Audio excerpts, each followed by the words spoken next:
Welcome back, everyone. Today's grammar lesson that we have is a review lesson on compound sentences. Now, I'm sure we talked about this before, some of you more recently, some of you maybe a little bit, farther back in time. However, what I want to do is tell you about the importance of reviewing, because even though it's like, oh yeah, I know this, you could forget. And in a previous lesson, I had talked about when I was younger. In high school, I had learned Spanish. I had learned French. In college, I had learned Spanish. The thing is, I don't speak Spanish now, nor do I speak French, because I didn't practice. It's very important for you guys to review, repeat, wash, repeat, do it again, because if you don't, you'll just forget it. So it's important to review. I really wish I had reviewed Spanish. Maybe I will someday. All right, but right now, though, we're talking about compound sentences. So compound sentences, you're combining two clauses. What kind of clauses, though? Two independent clauses. So what is an independent clause? Independent just means that you can do it yourself. You can stand alone. You don't need any help. You are able to just do something in a complete way. And so in many ways we say independent just means complete alone by yourself. An independent clause is a complete thought, but it's not a sentence. It could be, but it doesn't always have to be. And I know that's a little bit confusing because we talk about sentences all the time, and sentences are complete thoughts, but sentences also have a capital letter in the beginning and a punctuation mark at the end. If you don't have those, it's just an independent clause, because a clause has a subject and a verb, but it has to have a punctuation and a capitalization for it to be a complete thought sentence. But a clause does have a subject and a verb. A phrase is missing one. A phrase could have a subject, doesn't have a verb, it could have a verb, but not have a subject. So an independent clause, it is a complete thought, but to make it a sentence, capital, punctuation. Don't forget that. So I want to show you two ways to make compound sentences. Now I underline these because when we do grading, 3 lines underneath the letter means that that has to be capitalized. And of course the punctuation here, I can use a period, or I can use a question mark or an exclamation point. So IC, comma, conjunction IC, punctuation is one way to make a compound sentence. IC is independent clause. It's just a shorter way of saying it. So when we have an IC, two ICs that kind of go together, the ideas should fit, right? When you make a compound sentence, you don't want to have two crazy sentences and try to put them together. They don't work. The sentences have to fit together. And how do they fit together? We show the relationship using a conjunction, which is fanboys. So for and or, but, or yet so. When we use the conjunction, you need to have a comma in front of it.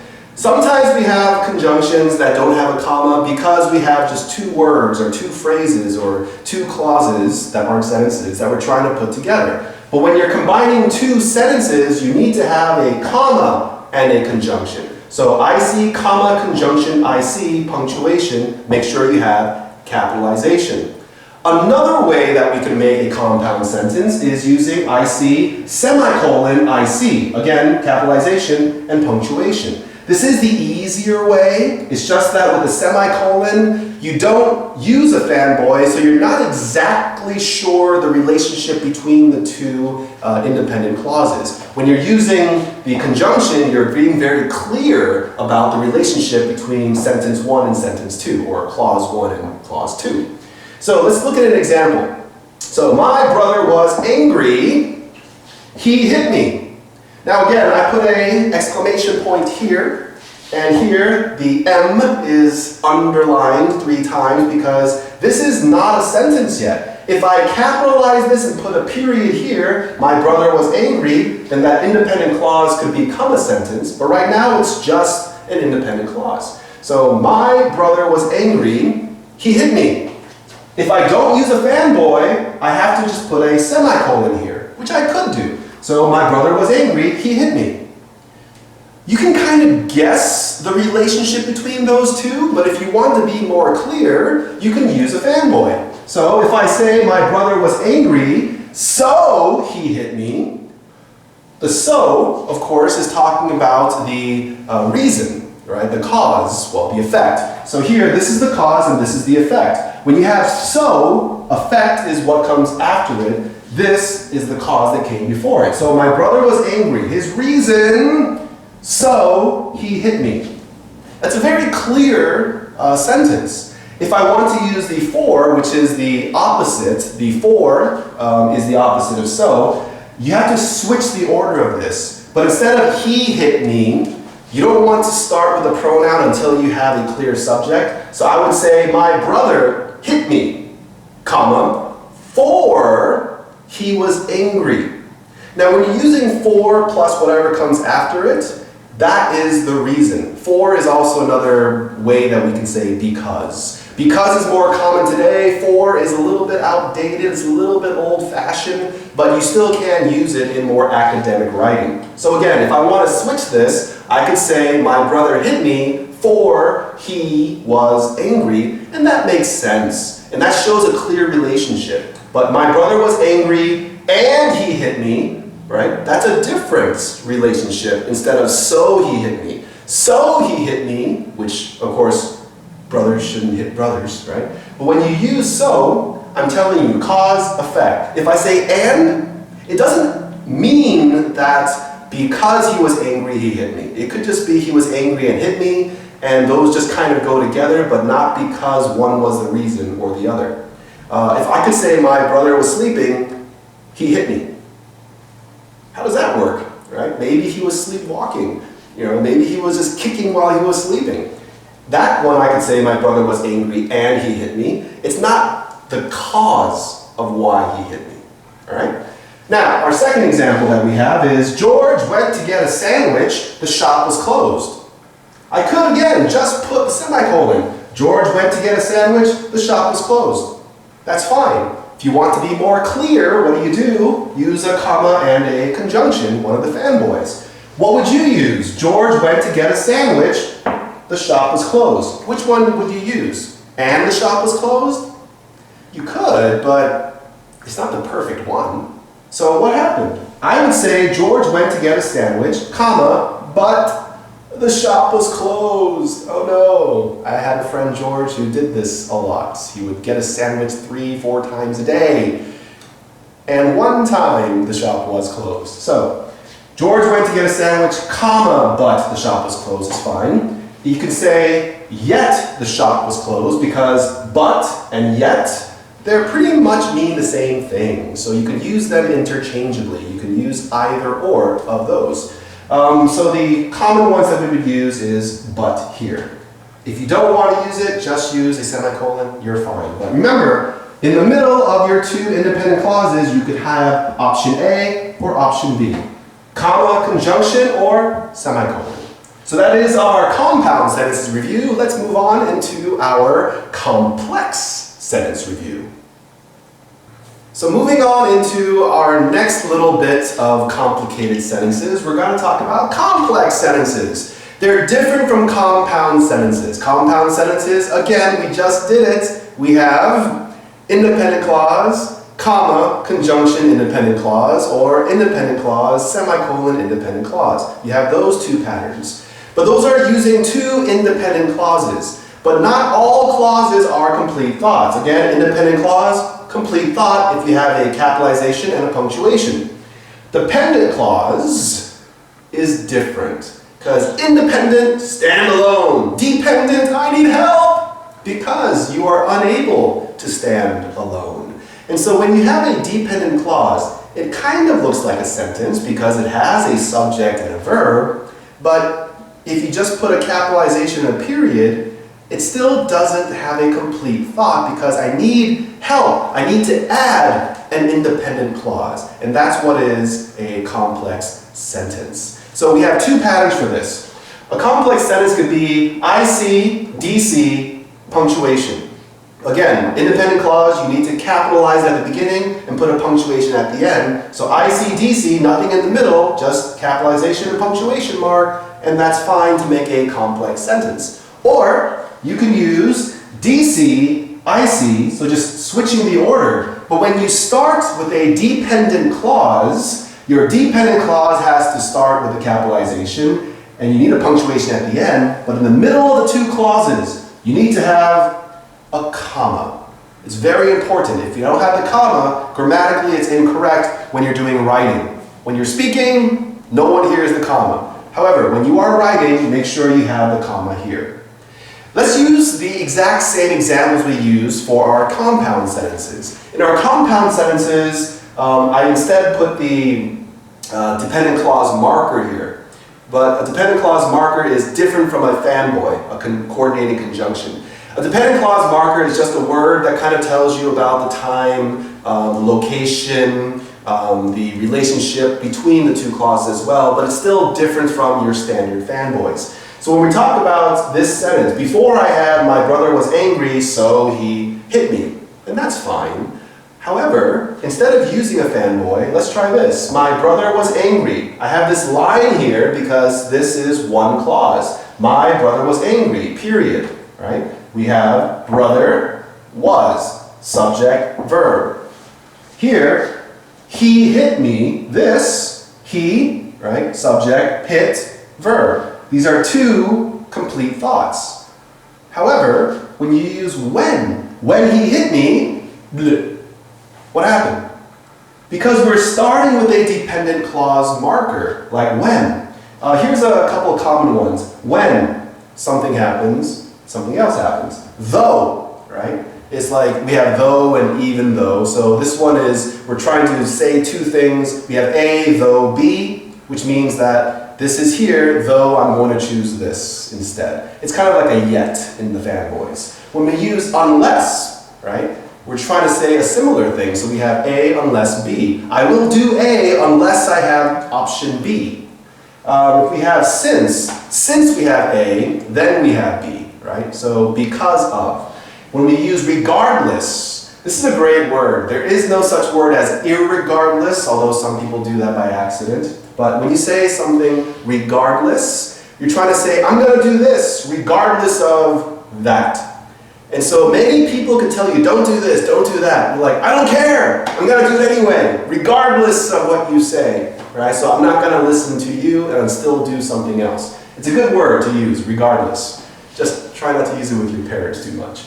But here, my brother was angry when he hit me. Again, this one, because it's ICDC, I don't need a comma. If I switch these, see the line? If I say, when he hit me, my brother was angry, it's still the same sentence. It doesn't change the meaning at all. However, if you want to do it, capitalize the W, when he hit me, comma, my brother was angry, period. And that's fine. And just like we talked about last time, don't start with a pronoun. You could say, if you want to switch it, when my brother hit me, comma, he was angry. That's the better way to do it. Start with your actual proper subject and then go into your pronoun. Next, going into this one, George went to get a sandwich, though the shop was closed. Last time for our compound sentences, this was just our comma with our coordinating conjunction. But here I'm using the word though. Again, IC, DC, no comma. If I switch these, though, capitalized T, though the shop was closed, comma, George went to get a sandwich. Right? Maybe he was hoping when he got there they would open. That could happen too. So again, when you're using the complex sentences, the patterns are simple. Independent clause, dependent clause, period, nothing in the middle. If you're going to start with the dependent clause, we need to have DC, comma, IC, and then we have our punctuation at the end. The comma is important when you start with a dependent clause.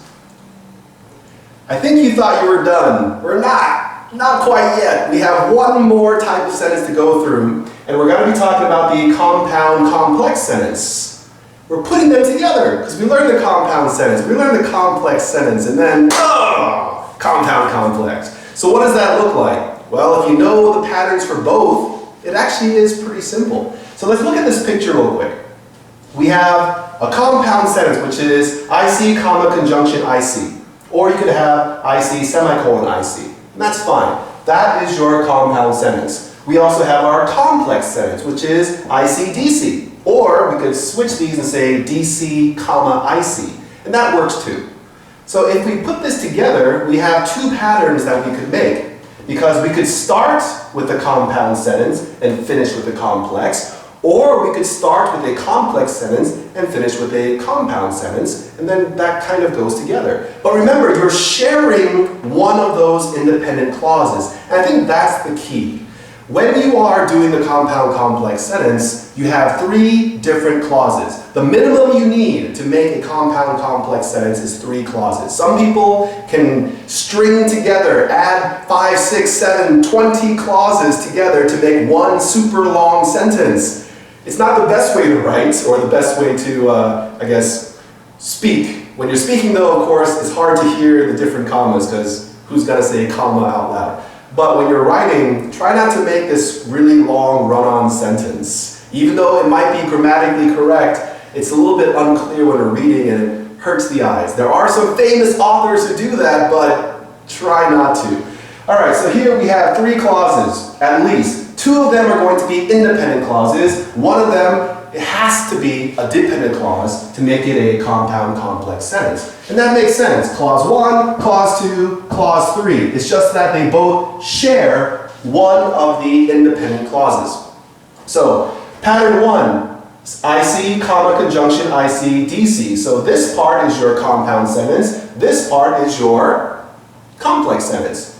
Switch it. Put the dependent clause in the very beginning. But when I switch this, what I'm not doing is putting this clause plus this clause and this clause. Some sentences you can, but in our example, what I'm going to do is just move the dependent clause to the very beginning of the sentence and keep the rest of it in the same order. So we have DC, comma, IC, comma, conjunction, IC. Only 1 comma here. Here we need 2, because when you start with a dependent clause, you need to have a comma before your independent clause. Don't forget this. 2 commas, 1 comma. Pattern 1, 1 comma. Pattern 2, 2 commas, if that helps. So, using our example, it's the same 3 clauses that we have here. Clause number 1, we play baseball. Independent clause, not a sentence. What's it missing? Capitalization and a punctuation mark at the end. Same thing, we lost. Complete thought, but not a sentence, because we don't have capitalization and a punctuation mark. Here, though we practiced, this is our dependent clause. And here's a trick that we didn't talk about before, well, at least in today's video. If I say we practiced, that is an independent clause. If you add a dependent clause marker like though, when, since, regardless, if you put those words in front of an independent clause, you change the independent clause into a dependent clause. So using these 2 ICs and 1 DC, using pattern 1, we played baseball, comma, and we lost, though we practiced. So we have 2 sentences. We played baseball and we lost. We lost, though we practiced. But making it into one, I guess, bigger idea, more full, complete idea, we're trying to do it this way. So we played baseball and we lost, though we practiced. Pattern 2, using 2 commas and moving the dependent clause to the beginning. Instead of saying this at the end, move it here. Though we practiced, comma, we played baseball, comma, and we lost. So we have the conjunction here. Now, to be honest, this second sentence is a little bit awkward for me, because the first sentence, they're both grammatically correct. The first sentence is just a more natural way of doing it. That's why it's compound complex sentence and not complex compound sentence. When in doubt, start with the compound, finish with the complex. If you want to switch it, grammatically it could be correct. However, it could sound awkward. Like this one, though we practiced, we played baseball. If I just have DC, IC, does this make sense to you? Though we practiced, we played baseball? No, they don't really connect. I would say, though we didn't practice, we played baseball. That makes a little bit more sense. So if I want to do this, I would probably change this. Though we didn't practice, we played baseball and we lost. Of course you did. You didn't practice. But the first sentence is, we played baseball and we lost, though we practiced. There's a regret feeling here because we practiced, we still lost. And so that's the difference in the meaning of these 2 sentences. All right, that's all of our three different sentence types. We have the compound sentence, the complex sentence, the compound complex sentence, and it's time to review. What kind of sentence is it?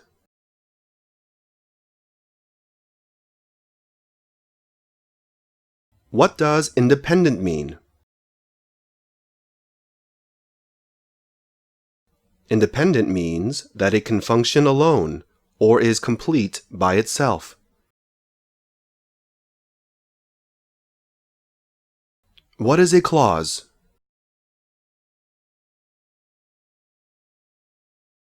A clause is a group of words that has a subject and a verb. What is an independent clause? An independent clause is a complete thought.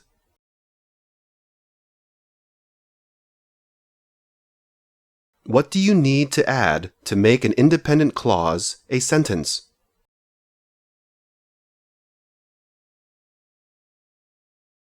You need to add a capital letter at the beginning and a punctuation mark at the end.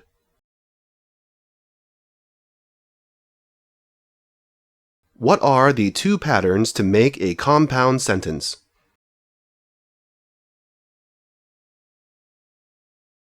I see, comma, conjunction I see, or I see, semicolon, I see.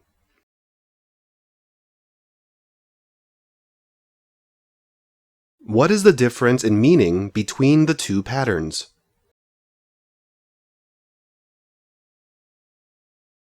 Using a conjunction shows a clear connection between the clauses, but a semicolon does not show exactly how the clauses are connected.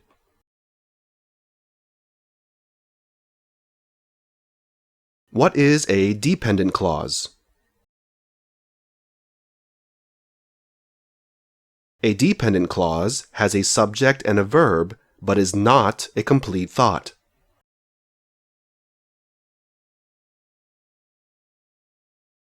What is a dependent clause marker? A DCM is a word that is added at the beginning of an independent clause, such as when, though, unless, since, etc.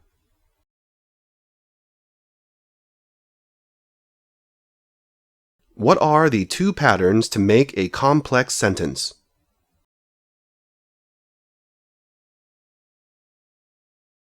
IC, DC, or DC, comma, IC. How many clauses do you need to make a compound complex sentence?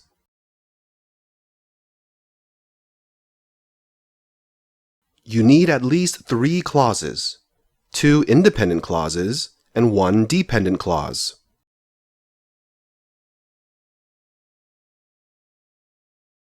What are the two patterns to make a compound complex sentence?